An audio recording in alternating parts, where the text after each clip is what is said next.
So, friends, actually, many of them are asking actually as a consequence of MES topics we are discussing, and they are asking what are the best practices observed for the MES implementation.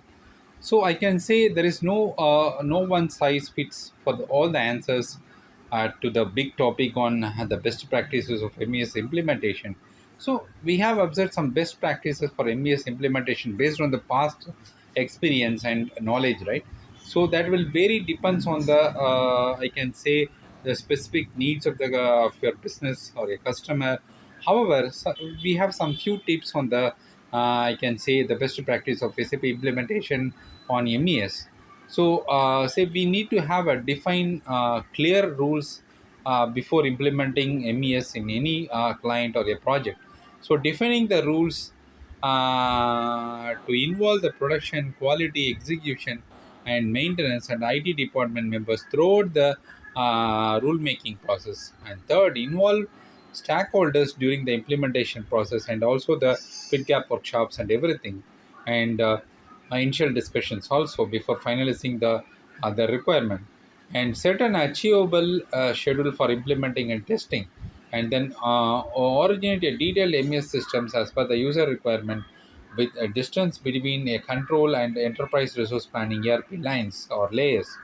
So we already mentioned the layers, and then we have performed risk management for design. I can say the design, development, and development and deployment phase stages, and determine the merging points between the layers of compromising your architecture or organization architecture. For example, MES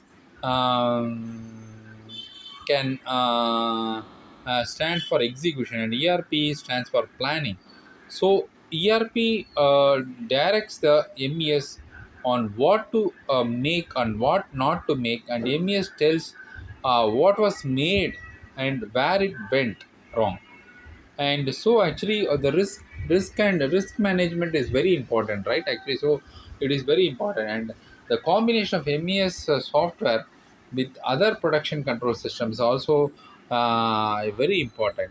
So these are the best practices to be observed before doing any MES implementation. You need to have a thorough knowledge on what to be done, what not to be done, because actually MES implementation normally will take lot of time to implement, and when moving from development server to development environment to quality system will take lot of times, and perfect coordination is required between the SAP team and the MES team, and middleware PIPO team is required.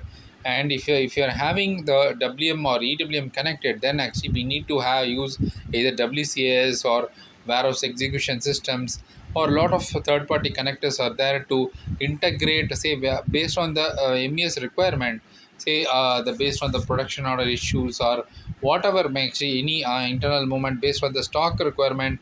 So the SAP has to act, coordinate with the MES, and say whenever any put away or picking is done for against a production order. So you need to, when during by creating the TO, or in case of EWM by creating the warehouse order and confirming it. So internal movement, warehouse movement actually, so the SAP WM or SAP EWM will be integrated with the local warehouse handling equipments like conveyors, manufacturing material flow conveyors, MFS and carousels, all these things, right? So based on that, the stock movement between the bins, between the storage types, or between one location, say unrestricted to block to scrap or whatever it may be actually, and say picking, packing, all these things actually happens, right? Actually, that is controlled by, whatever happening in the field warehouse, right? So that can be integrated with SAP or SAP WM or EWM, and it is again SAP integrated with MES. And sometimes actually MES can directly integrate with through WCS or a kind of warehouse execution system to the warehouse softwares and everything.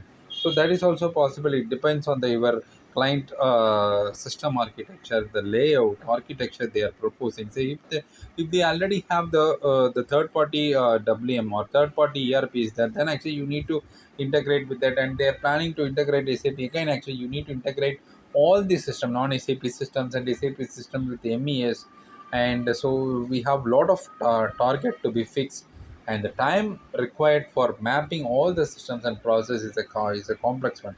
That is what MES systems normally will come into a lot of mistakes, errors, and bringing managing MES system, I mean MES project is really and a great actually the achievement, right? So I hope you understand the say I can say the drawbacks, and let me summarize in my next video. I will summarize the common errors will occur during the MES projects. Thanks friends for watching my videos.